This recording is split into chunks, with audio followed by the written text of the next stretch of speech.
Continuando nessa segunda parte, como eu já ressaltei a vocês, nós iremos tratar da biopirataria na cultura contemporânea.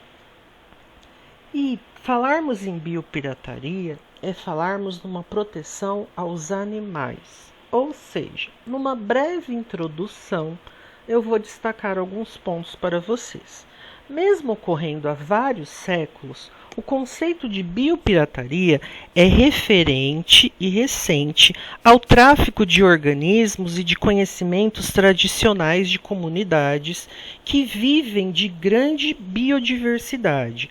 Foi lançado em 1992 com a assinatura da Convenção sobre Diversidade Biológica da Organização das Nações Unidas, a ONU.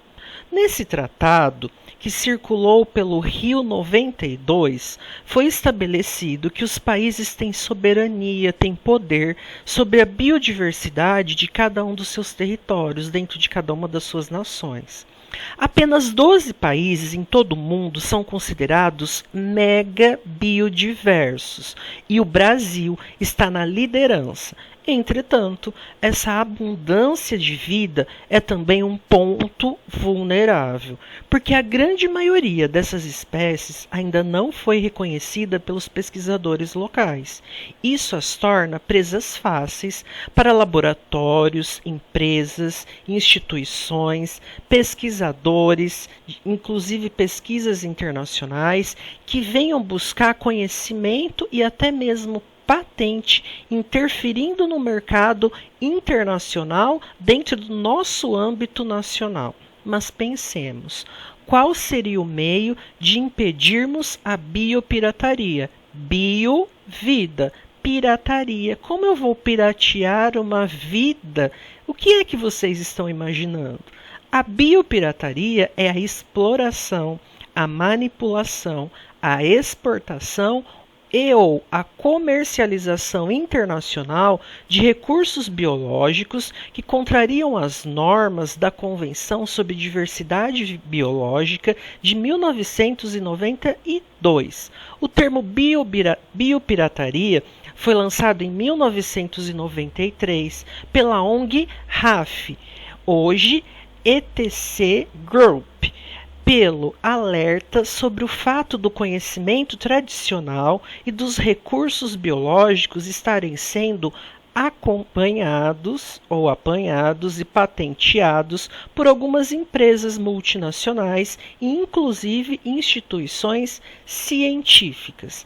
A biopirataria consiste na apropriação indevida de recursos diversos de fauna e de flora, levando à monopolização dos conhecimentos das populações tradicionais no que se refere ao uso destes recursos. Como exemplo, nós temos a venda dos animais silvestres, como estes que estão na imagem para vocês verem. Essas vendas são feitas hoje, inclusive por intermédio do Facebook, que inclusive lançou em uma de suas campanhas, é proibido comercializar animais. Os animais são comercializados em beiras de estrada, são internacionalizados e isso é uma prática criminosa. Alguns marcos históricos da biopirataria no Brasil. A biopirataria no Brasil ela começou logo após o nosso descobrimento do Brasil pelos portugueses em 1500, meados de 1500, quando estes se apropriaram das técnicas de extração do pigmento vermelho do pau-brasil, denominado pelos índios, explorando o pau-brasil, causando o risco da sua extinção. Quais as consequências diretas e indiretas para o Brasil com a perda destes recursos? Por que nós não conseguimos defender esses nossos recursos naturais? Por que muitas vezes nós apoiamos que é correto fazer uso de uma determinada erva que tem em nosso país? E nós não cuidamos dessa erva, nós não patenteamos essa erva. Casos de biopirataria. Casos interessantes até. como o contrabando de sementes da árvore de seringueira no ano de 1876, sendo levadas para a Malásia, que após algumas décadas passou a ser o principal exportador do látex. É do Brasil. E olha onde foi parar. Biopirataria é a exploração e comercialização de recursos biológicos de um lugar para outro. Muitos dos recursos da Amazônia são levados para outros lugares. Um caso também conhecido é a patente do cupuaçu pelos japoneses, registrando a marca Cupuleite, um tipo de chocolate feito com o caroço do cupuaçu, fruta originária da nossa Amazônia legal. O perfil dos biopiratas não é aquele perfil que nós temos do desenho animado, daquele cara caolho com uma venda nos olhos, né? Sem mão, sem uma perna. Os biopiratas geralmente se fazem passar por turistas ou por cientistas, todos documentados, portando passaporte e, em alguns casos, aval governamental, porém com intenções muito bem definidas, como a exploração e o tráfico de mudas, sementes, insetos e toda sorte de interesses em nossa farta biodiversidade, sempre se aproveitando da inocência e da carência social e econômica de nossa gente, principais pessoas procuradas pelos biopiratas para orientá-los. Com isso, nós temos a figura também do tráfico de animais. Dos animais silvestres que são comercializados no Brasil, estima-se que 30% sejam exportados. Grande parte da fauna silvestre é contrabandeada diretamente para países vizinhos através de fronteiras fluviais secas. O tráfico internacional de animais silvestres só perde em faturamento para o de drogas e de armas. Especialistas dizem que o comércio ilegal de animais silvestres, 80% dos animais morrem antes de chegar ao seu consumidor final. 95% do comércio de animais silvestres brasileiro é extremamente ilegal. Quem compra um cocar não imagina que o objetivo é resultado de uma chacina de papagaios? Já imaginaram para pensar isso? Será que todos os cocares são de penas que caíram? Hoje, em sua grande maioria, nós encontramos com penas artificiais. Mas até que isso acontecesse, quantos papagaios foram sacrificados, não é mesmo? Onde são vendidos esses animais? Esses animais são vendidos em feiras livres, ficam em depósitos nas residências dos próprios comerciantes, depósitos desvinculados da residência do comerciante, forma usada para se livrar de um possível flagrante, sacoleiros, aviculturistas, pet shops, que muitas vezes servem como fachada, residências particulares não caracterizadas como depósitos. Os prejuízos da biopirataria. Além do perigo de extinção, privatização de recursos genéticos derivados de plantas, animais, micro-organismos e seres humanos anteriormente disponíveis para comunidades tradicionais. Risco de perdas de exportação por força de restrições impostas pelo patenteamento de substâncias originadas no próprio país. Para isso, nós temos uma diversa gama de leis e decretos para preservar que isso não aconteça, para proporcionar uma precaução e uma prevenção.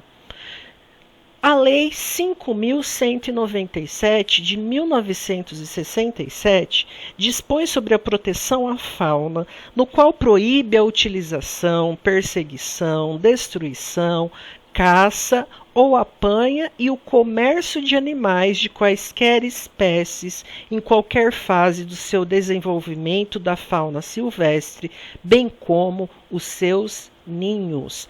A Lei 9.605, de 1998, que dispõe sobre as sanções penais e administrativas oriundas das condutas e atividades nocivas ao meio ambiente, com pena de 6 meses a 1 ano de reclusão. Temos também medidas provisórias, como a 2186, de 2001, que regulamenta a Convenção sobre a Diversidade Biológica e dispõe sobre os bens, os direitos e as obrigações relativos ao acesso do patrimônio genético, à proteção e o acesso do conhecimento tradicional associado, à repartição de benefícios e ao acesso à tecnologia e transferência de tecnologia para sua conservação e utilização. Dessa forma, acessar componente do patrimônio genético para fins de pesquisa científica sem autorização do órgão competente, a multa gera em torno de 10 a 100 mil reais. Quando se trata de pessoa jurídica, a multa mínima é em torno de 200 e a máxima de 5 mil reais. Uma outra visão sobre o tema. O problema da biopirataria, ele é global, internacional. O Brasil também está no jogo da pirataria. Brasil, e das quais o país, um dos mais produtores mundiais como o café e a soja, não são nativos. No século XVII, os colonizadores portugueses trouxeram o café da Etiópia. Da China, em meados do século XX, foi trazida a soja, itens importantíssimos para exportação brasileira hoje. Olha que contraditório.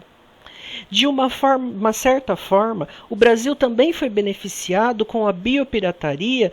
E o que fazer nesse caso? A biopirataria pode ser encarada de uma forma diferente, já que nem sempre a prática é nociva ao conhecimento humano e a sociedade acaba se beneficiando como um todo. O Brasil se beneficiou de descobertas e conhecimentos produzidos por laboratórios estrangeiros para combater o câncer, a AIDS, dentre outras doenças. Algumas questões para refletirmos. Essa realidade é a ideal? O Brasil é quem deveria cuidar do seu patrimônio genético? Quais as dificuldades de se fazer uma pesquisa no Brasil? Parcerias regularizadas com grandes laboratórios poderiam ser uma solução?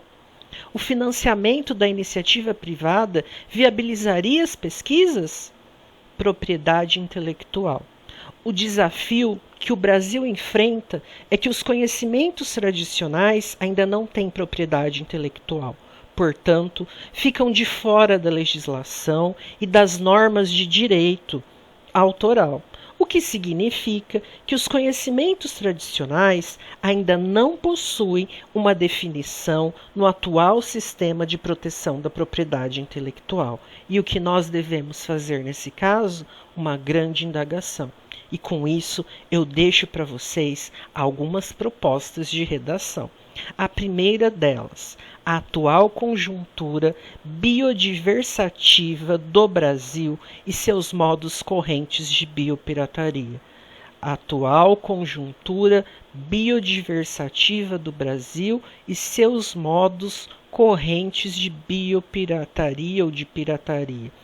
Como acontece a pirataria dentro da biodiversidade no Estado, na nação brasileira. E a segunda proposta, a biopirataria como degradação sociocultural de uma nação. A biopirataria influenciando naquele meio ambiente que nós estamos inseridos e que nós somos moldados pelo John Locke, pelo Pierre Bourdieu, pelo Stuart Hall. E isso vai exercer que influência dentro da biopirataria, dentro da nossa nação, dentro do nosso espaço territorial brasileiro. Então essas são as duas propostas que eu deixo para vocês pensarem, refletirem e tentarem dissertar para nós. Com isso, eu termino esses 2 módulos. Agradeço a todos. Quaisquer dúvidas, eu estou à disposição. Podem me chamar nos grupos. Um grande abraço, bons estudos. Hashtag fiquem em casa. Hashtag estudem em casa. Hashtag estamos juntos, meus super-heróis. Um grande beijo no coração de vocês e até breve.